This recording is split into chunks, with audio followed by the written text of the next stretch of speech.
Começa agora Revidecast, o podcast semanal da Revide. Oferecimento Ribeirão Shopping, sempre muito mais. Olá, eu sou a Bel de Farias, bem-vindo ao nosso Revidecast, o podcast da Revide. Olá, eu sou o Murilo Pinheiro. Aqui você vai saber tudo o que aconteceu de mais importante na última semana. Revide. Nesta edição, vamos começar as notícias com um levantamento feito pelo Instituto de Economia Maurílio Biagi, da Associação Comercial e Industrial de Ribeirão Preto, que aponta que o saque extraordinário do Fundo de Garantia por Tempo de Serviço, o FGTS, deve injetar 158.500.000 na economia do município. Isso representa cerca de 0,4% do PIB local. O levantamento leva em consideração o valor dos recursos do FGTS que serão liberados pela Caixa Econômica Federal em todo o Brasil e estimou a média dos saques com base no total de beneficiários do município. A média local foi ajustada pela distribuição de rendimento por setor econômico a partir de dados da Fundação do Sistema Estadual de Análise de Dados, a SEAD. Já para chegar ao cálculo final, a equipe do Instituto de Economia multiplicou o valor médio pelo estoque de empregos de Ribeirão Preto, conforme dados do Cadastro Geral de Empregados e Desempregados, CAGED, do Ministério do Trabalho e Previdência Social. Murilo, essa é uma boa injeção de ânimo para os empresários que ficam de olho nesse recurso que vai certamente movimentar a economia. A economia e a política que estão se movimentando, né? Essa aí foi uma estratégia do governo federal no sentido de melhorar a situação econômica do país, liberando um valor aí de R$1.000 do fundo de garantia para que esse dinheiro entre na economia. Só que então Ribeirão Preto são quase 160 milhões. Além disso, o governo também vai liberar em 2 parcelas a aposentadoria, o 13º dos aposentados, que começa a entrar metade em abril e a metade no final de maio. Revide. Agora vamos falar de um assunto triste e polêmico. Neste ano, completou 6 anos do fechamento dos Museus Histórico e do Café de Ribeirão Preto, que ficam no campus da USP. Eles estão fechados desde o desabamento do teto em 2016. Desde então, não há uma previsão para sua reabertura, pois a falta de recursos atrasa o início das obras, o que coloca em risco a conservação do acervo. Segundo a administração municipal, esses itens permanecem guardados, acondicionados na sala principal do Museu Histórico, onde não há problemas de infiltração. Também esse é o local mais seguro em relação à questão do vandalismo. Já a segurança da parte da história de Ribeirão Preto estava sendo feita por um revezamento em tempo integral da Guarda Civil Municipal com vigia noturno e sistema de câmeras. Murilo, em dezembro de 2021, a Prefeitura chegou a apresentar um projeto executivo para a reforma e restauro do complexo de museus. Ele já está concluído, mas aguarda a captação de recursos para dar início à licitação das obras, o que ainda não tem prazo definido. A obra está orçada em 15 milhões e prevê a construção de um novo prédio de uma praça para eventos. Isso aí a gente já sabe, né, Bel, que a cultura neste país, e Ribeirão Preto não é muito diferente, não é, né, uma pasta prioritária, né? Todo mundo fala sobre as obras, sobre o recapeamento. A prefeitura até, cada vez, por exemplo, que contrata alguma dessas obras, ela acaba esgotando o seu orçamento, não tem ela a capacidade de fazer investimento, e quando precisa de 15 milhões, por exemplo, para recuperar os museus da cidade, a prefeitura não tem esse dinheiro, e o resultado é esse que nós estamos vendo. 6 anos, né, dos museus fechados, né, com toda a importância histórica que eles têm para Ribeirão, e aí pode botar aí que até fazer essa reforma e conseguir dinheiro vai muito tempo pela frente aí. Provavelmente nós corremos um risco aí de ver esses museus ficarem aí uns 10 anos fechados. Revide.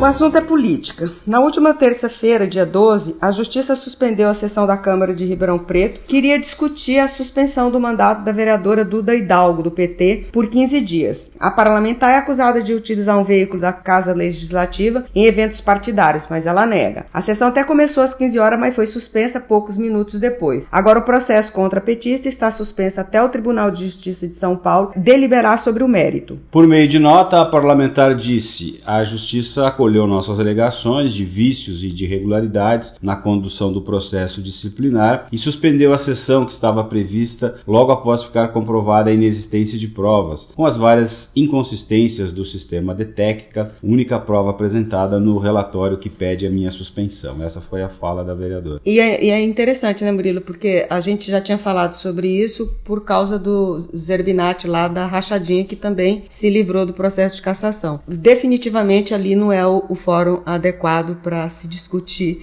as questões dos vereadores, né? Isso vai acabar indo para a justiça mesmo, né?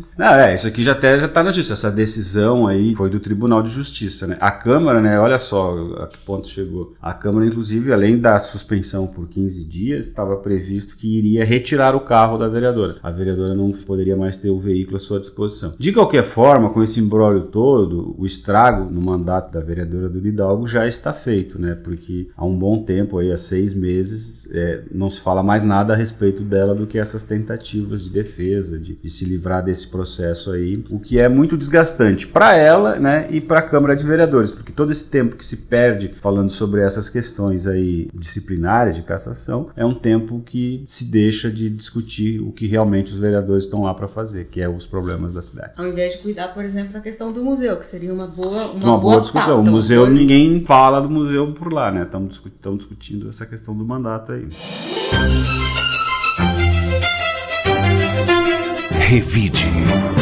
E nessa semana os ribeirão-pretanos sentiram mais um aumento no preço dos combustíveis. O litro da gasolina já é vendido a mais de R$ 7,00 nas bombas da cidade, um aumento médio de 20 centavos em relação às últimas semanas. Segundo informações divulgadas pelo núcleo de postos, essa elevação dos preços foi causada pelo aumento de etanol. Pois é, a gente acompanhou essa notícia, né, porque o dólar baixou, né, e aí havia uma expectativa. Caiu a cotação do barril, né, e também o dólar no Brasil também teve uma redução. E aí havia uma expectativa de que o preço da gasolina tivesse uma redução também. Só que aí entra um outro componente surpresa, né? E o pessoal fala assim, não, mas o álcool que também mistura na gasolina, as indústrias atrasaram o começo da safra, então o álcool subiu de preço e agora então o combustível subiu de preço, não por causa da gasolina, mas sim por causa do etanol. E nós vamos pagando a conta enquanto isso. Né? O assunto agora é sobre a campanha de anti-esmola que a Secretaria de Assistência Social promoverá. Segundo informações divulgadas no jornal Tribuna, a ação tratará sobre as consequências da doação de esmolas que acaba colaborando para a manutenção dessas pessoas nas ruas do município. Essa informação já havia sido divulgada pelo secretário adjunto da pasta, Marcos Guerra, em uma audiência da Comissão Permanente de Segurança Pública, realizada no dia 6 de abril na Câmara de Vereadores. À época, ele afirmou que o objetivo é incentivar as pessoas a não doarem esmolas. Revide. Agora vamos falar sobre doação de sangue. Entre os dias 18 e 21 de abril, Ribeirão Preto irá receber o Hemocentro Itinerante, que ficará na Praça da Esplanada, em frente ao Teatro Pedro II, no centro da cidade. O Hemocentro Itinerante foi criado em 2020 com o intuito de contribuir com a coleta de sangue nos hemocentros brasileiros, além de fomentar a cultura de doação de sangue no país. Naquele ano, ao longo de cerca de 2 meses e meio, mais de 2.100 pessoas doaram, beneficiando potencialmente quase 9.000 pacientes. Durante a campanha, a carreta foi adaptada para doações em linha com as normas de segurança sanitária de prevenção à Covid-19. Para doar é preciso realizar um agendamento prévio que deve ser realizado por meio do site sasbrasil.org.br/hemocentro. Revide. Vamos falar agora sobre as oportunidades de emprego disponíveis em Ribeirão Preto. A holding de investimento Seven Star Ventures está com mais de 900 vagas de trabalho abertas para Ribeirão Preto, em suas mais de 18 startups parceiras. As oportunidades estão disponíveis nos níveis júnior e pleno para atender as áreas comercial, produtos e marketing, tecnologia e financeiro. Para se inscrever, basta acessar a página Seven, no caso é 7 Stars Ventures. O Paulo Apolinário, editor da revista, vai falar sobre a edição desta semana, que terá exclusivamente a versão digital. Paulo, quais os temas relevantes desta edição? Oi, Bel, Murilo e ouvintes do Revidecast. A matéria de capa dessa semana da Revide fala sobre as tradições da Páscoa e da Quaresma que seguem vivas em Ribeirão Preto. Falamos com padres, professores e pessoas que seguem os ritos tradicionais católicos. Ainda nessa edição, fizemos uma matéria muito bacana sobre o mercado das NFT NFTs. Então confere lá que essa edição é digital e você pode acessá-la em www.revide.com.br.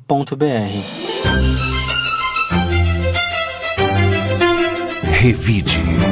E a Gabriela Maulin, editora do portal, vai nos contar quais os destaques da semana e quais foram as matérias mais lidas. Olá, Bel, Murilo e ouvintes do nosso Revidecast. Além das notícias que já foram faladas, trago outros destaques do portal Revide. Nessa semana é celebrado o Dia do Café. Para comemorar a data, preparamos uma lista com expressos que precisam ser experimentados em Ribeirão Preto. Há opções práticas, diferentes e refrescantes. Vale a pena conferir. É só acessar a editoria Gastronomia em revide.com.br. Além disso, no portal você também confere as datas dos próximos jogos dos times ribeirão-pretanos. O Botafogo, o Comercial, a equipe de futsal Barão de Mauá Futsal Ribeirão e o Moura Lacerda Dragons já contam com a programação para os próximos jogos. Acesse o portal Revide e confira as datas. Você também confere a matéria sobre o judoca de Ribeirão Preto Riquelme Lopes, de 16 anos, que conquistou o segundo lugar no Campeonato Brasileirão Região 5, competição disputada na cidade de Curitiba, no Paraná, no dia 9 de abril. Acesse o portal e confira. Para essas e outras notícias é só acessar revide.com.br e por hoje é só. Até a próxima! Revide. Agora o assunto é cultura. Há diversos shows marcados para acontecer no município. Ribeirão Preto está no radar dos produtores de eventos e vem ganhando uma agenda repleta de boas atrações, tanto nacionais como internacionais. Entre as atrações de abril, temos Ney Mato Grosso, que se apresentará no dia 30 no Centro de Eventos do Ribeirão Shopping. Os ingressos podem ser adquiridos no site www.eventim.com.br. Já em maio, no dia 8, teremos o show do Paulinho da Viola, que será acompanhado pelos filhos durante a apresentação. O show será no Teatro Pedro II.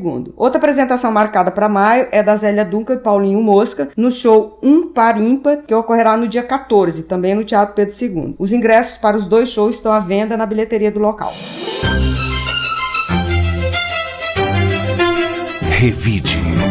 E agora vamos ouvir a indicação de livro da professora Eliana Palocci. Como é bom conhecer os autores e as autoras dos livros. E eu digo isso hoje porque a autora do nosso livro sugerido é Nádia Batella Gottlieb. Essa escritora, essa mulher tão ousada, essa pensadora do nosso tempo. A Nádia fez um mergulho profundo na obra de Clarice Lispector. E ela nos traz o livro Clarice, Uma Vida que se Conta. Editado pela EDUSP, nós mergulhamos no pensamento, nós mergulhamos na obra e na vida de Clarice Lispector. Esse passeio tão aprofundado e tão prazeroso, porque a escrita da Nádia é uma escrita que nos encanta, é uma escrita que faz com que a gente admire o personagem. E esse personagem extraordinário é Clarice Lispector. Repetindo, Clarice, Uma Vida que se Conta. Autora, Nádia Batella Gottlieb. Editora EDUSP. Revide. Murilo, quero comentar com você, pra gente fechar aqui o nosso podcast, o 60, né? 60º. Sobre a minha coluna que eu fiz essa semana, que o que me despertou a vontade de falar sobre o assunto foi um encontro que eu tive com um publicitário na fila lá, quando a gente estava esperando para o autógrafo do prefeito Nogueira. E ele me perguntou como é que estavam as coisas aqui, como é que estavam as coisas na revista. E a gente estava falando sobre os negócios de uma maneira geral. E como ele atende a muitas prefeituras e Assembleia Legislativa, quer dizer, tem uma pegada diferente, porque tem uma verba lá que participa de uma licitação. Então o negócio fica um pouco mais protegido. E aí ele estava falando sobre o mercado publicitário privado. E ele estava comentando. A gente sabe as dificuldades porque a gente tem uma revista e a gente depende da publicidade porque a nossa revista é distribuída gratuitamente, portanto não temos recursos que venham de outra forma senão da publicidade, e que esse dinheiro sumiu do mercado porque esse dinheiro de uma certa maneira se diluiu. E aí eu estava falando com ele que na verdade nós estamos há 7 anos, desde 2015, mais precisamente final de 2014, quando teve a eleição presidencial, Dilma e Aécio, que a gente teve um ano de 2014, um ano complicado, a economia complicada, era um ano eleitoral. Aí a gente chegou em 2015, desde 2015 que a gente passamos 2015, 16, recessão, 2017, 18, um crescimento muito pífio, perto de 1%. 2018, a campanha eleitoral, quer dizer, para de novo o país por uma campanha eleitoral, que aí tem toda essa mudança toda, tem Lava Jato, muita gente presa, aí a facada do Bolsonaro, o Bolsonaro se elege, entra 2019, 2019 a gente com uma expectativa, quer dizer, de uma maneira geral, os negócios ficam numa expectativa porque a economia está muito ligada à política, e chegamos em 2020 com uma pandemia, 2021 com uma pandemia. Quer dizer, é muito improvável que algum negócio dê certo em condições tão adversas. Então eu aproveitei para falar sobre isso, nunca deixando de ver em perspectiva que qualquer negócio tem que ver o lugar onde ele está colocado. Nosso negócio está colocado em Ribeirão Preto, no estado de São Paulo e no Brasil. Portanto, sofre todas as consequências de uma política econômica e da política, né? Da maneira como é conduzido o Brasil. Então, eu queria que você comentasse um pouquinho aí sobre essas reflexões aí sobre os negócios e a vida de uma maneira geral. Inclusive, eu acho que o que representa bem é o título da sua coluna, que é o modo sobrevivência, né? Eu acho que isso tem sido uma regra, né? É claro que essa é uma situação para muitos setores da economia, mas não para todos, né? Então, por exemplo, a gente, né, você falou do nosso setor, a gente poderia citar, por exemplo, o setor de bares e restaurantes, do comércio. Eventos. Né? Eventos, que agora, hoje, saiu a notícia aí de que os eventos estão com o público liberado, né? Os shoppings, né, que ficaram fechados. Então teve muita gente que foi penalizada. E, claro, teve outros setores, como o da tecnologia, que continuou crescendo, o agronegócio. Enfim, a gente tem esses componentes externos. A gente hoje, por exemplo, se encaminha para um enquadramento muito ruim do debate político, né? A história da campanha presidencial no Brasil, com a polarização, radicalização, não vai ser uma coisa boa para o país de modo geral, independente de quem venha a ser o ganhador dessa eleição. Aí nós temos uma guerra completamente, né, fora de contexto, insana, absurda, tudo que você puder chamar, que a gente vê, né, a gente já estamos pagando essa conta também. A história da gasolina a R$7, uma inflação que já passou de 10%. Tudo isso, né, são condições adversas, né? A gente fica meio, em vez do modo sobrevivência, fica sonhando com aquele céu de brigadeiro que a aeronáutica fala, né? Que é um cenário positivo. Infelizmente, a gente não tem isso no Brasil há muitos anos. Pois é, mas segundo a Bíblia, a gente tem 7 anos de peste, 7 anos de fartura. Então, provavelmente, a gente está chegando ao final dos 7 anos de peste. Quem sabe não entramos agora nos 7 anos da fartura, né? Bom, por hoje a gente fica por aqui. Quero agradecer aos ouvintes que nos acompanham toda semana e desejar um bom feriado, um excelente fim de semana para todos. Um bom fim de semana para todos e obrigado por nos acompanhar até a semana que vem. O Revidcast tem edição do Rodrigo Leone e está disponível nas plataformas de áudio Spotify, Amazon, YouTube, SoundCloud, Deezer, Apple Podcasts e Google Podcasts. Você ouviu Revidcast, o podcast semanal da Revide. Oferecimento Ribeirão Shopping, sempre muito mais. Informação de qualidade tem valor. Incentive o bom jornalismo.